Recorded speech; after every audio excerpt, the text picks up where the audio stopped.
ሰላምና ጤና ለእናንተ ይሁን ውድ የአዲስ ጤና ዩቲዩብ ቻናል ቤተሰቦች እንደምን አላችሁ? ዶክተር ምስክር ነኝ። እንግዲህ ዛሬ በሌላ ቪዲዮ ተገናኝተናል። ዛሬ በዚህ ቪዲዮ ላይ እንግዲህ የምንመለከተው የእርግዝና 18ኛውን ሳምንት ነው። እንግዲህ ይህ ሳምንት ማለት የእርግዝና 5ኛ ወር ውስጥ የሚገኝ ሳምንት ነው። እናም በዚህ ሳምንት ላይ የጽንሱ እድገት ምን ይመስላል? ምን ደረጃ ደርሷል? ምን አዲስ ነገርስ አለ? በእናንተስ ላይ ምን አይነት አካላዊ ለውጦች በሰውነታችሁ ላይ አዳዲስ ነገሮች ልታዩ ትችላላችሁ የሚለውን የማሳያችሁ ይሆናል ማለት ነው። እንግዲህ ይህ ቪዲዮ ጠቃሚ ስለሆነ ሁላችሁም ይህንን ቪዲዮ ላይክ በማድረግ ጀምሩ። እንዲሁም ለዚህ አስተማሪ የጤና ቻናል አዲስ ከሆናችሁ ሰብስክራይብ በማድረግ ቤተሰቡ ነው። አሁን በቀጥታ ወደ ጉዳያችን እንገባለን። እስከ ቪዲዮ ፍጻሜ አብራችሁኝ ቆዩ።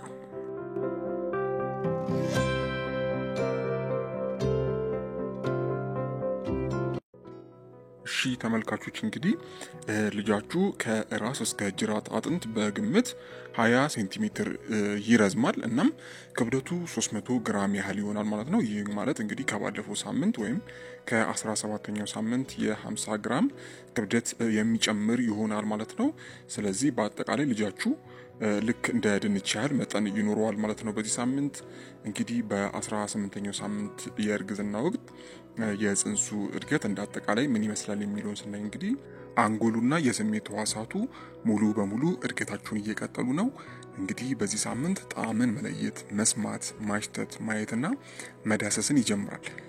በዚህ ሳምንት ጽንሱ 4 መሰረታዊ ጣዕሞችን መለየት ይጀምራል። እነዚሁ ጣፋጭ ጣዕምን፣ ጨዋማ ጣዕምንና መራራ ጣዕምን መለየት ይጀምራል ማለት ነው። እንግዲህ በዚህ ሳምንት ውስጥ የሚታዩ የእርግዝና ስሜቶች እንደየወቅታቸው ቢለያዩም በ18 ሳምንት ውስጥ የሚታዩ ለውጦች ግን እየባሱና እያስታወቁ የሚመጡ ይሆናል። እንግዲህ በእነዚህ ሳምንት ውስጥ ማንኛውም ወላጅ እናት የልጇን ለውጥ በሆዷ ውስጥ የአስተዳደግ ስርዓቱን መገመት አያዳግታትም። ሌላው እንግዲህ በዚህ ሳምንት ውስጥ የመድከም ወይም ሰውነት የማዛል ስሜት ይኖራል። ይህ ስሜት የተለያዩ እናቶች ወጋኝ፣ ተገላበጠ፣ ረግጠኝ በማለት ሲገልጹት እንግዲህ ብዙ ጊዜ እንሰማለን። እንግዲህ በብዛት ይህ ሳምንት ልጆች በሆድ ውስጥ የመራገጥ ምልክትን የሚያሳዩበት ነው። እንግዲህ በተጨማሪም በዚህ ጊዜ የሰውነት ክፍል ወይም ሆዳችሁ ላይ የሚታየው ቅርጽ ሀባብ የመሰለ ይሆናል ማለት ነው። በዚህ ደረጃ ላይ ያለ እርግዝና የልጆችን አካላዊ እንቅስቃሴን የመውለጃ ጊዜ እስኪቃረብ ድረስ በተደጋጋሚ የሚያሳይ ይሆናል ማለት ነው። እንግዲህ ለምሳሌ የሽል እንቅስቃሴ የምታዩ ይሆናል ማለት ነው። ሌላው በእናቲቱ ላይ ደግሞ በተደጋጋሚ የማስታወክ፣ የማቅለሽለሽ፣ የእግር ደም ስር ማበጥ፣ የባት ወይም ደግሞ የእግር መሸማቀቅ፣ የጀርባ ህመም፣ የራስ ማዞርና ህመም፣ ውጋት፣ ራስ ምታት እንዲሁም የዳሌ አጥንት መታመም በ18ኛው ሳምንት ላይ የሚያጋጥሙ የእርግዝና ምልክት ናቸው ማለት ነው። እንግዲህ ሌላው መጠንቀቅ የሚገባችሁ ነገር ከ6 እስከ 24 የእርግዝና ሳምንት ከፍተኛ ሽንት የመሽናት ችግር ሊከሰት ይችላል።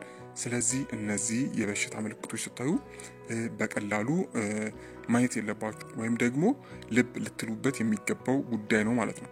እንግዲህ በእርግዝና ወቅት የሚደረጉ ምርመራዎች በሴቶች ላይ የሚያሳዩት ለውጥ ስላላቸው ምርመራን በየጊዜው ማድረግ አስፈላጊ ነው ማለት ነው። እንግዲህ ከዚህ በተጨማሪም በ18ኛ ሳምንት ላይ የሚመጡ ምልክቶች አሉ።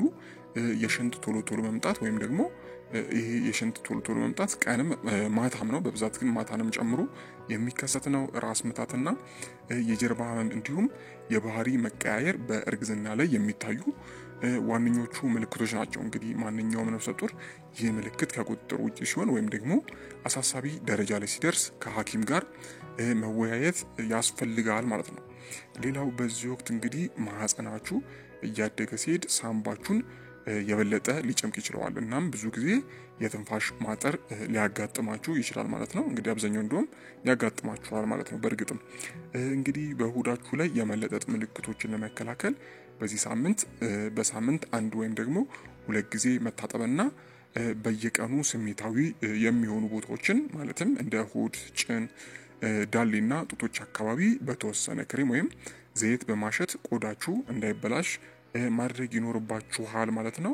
እንግዲህ በእርግዝና ወቅት ቡና ጠቃሚ ነው፣ ግን በጣም መመጠን ያስፈልጋል ማለት ነው። ታዲያ ቡና ለመጠጣት 300 ሚሊ ግራም ያህል በቂ ነው ማለት ነው። ይሄ ማለት እንግዲህ በቀን በትልቁ ማክሲመም 2 ሲኒ ብትጠጡ በቂ ነው ማለት ነው።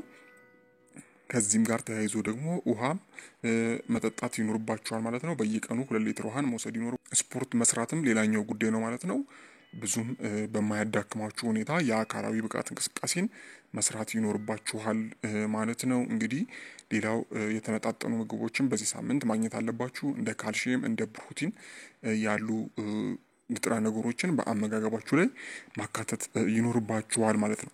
እንግዲህ ውድ ቤተሰቦች የእርግዝና 18ኛ ሳምንት በአጭሩ ይህንን ይመስላል ማለት ነው።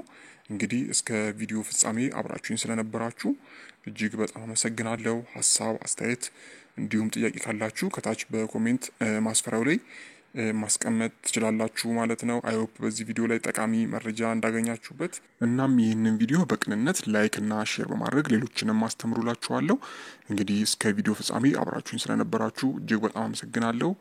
ፈጣሪ ያክብርልኝ። በቀጣይ በሌሎች ጤና ነክ መረጃዎች እመለሳለሁ። እንግዲህ እስከዛው በያላችሁበት ፈጣሪ ሰላሙን ያብዛላችሁ። ደህና ሁኑ።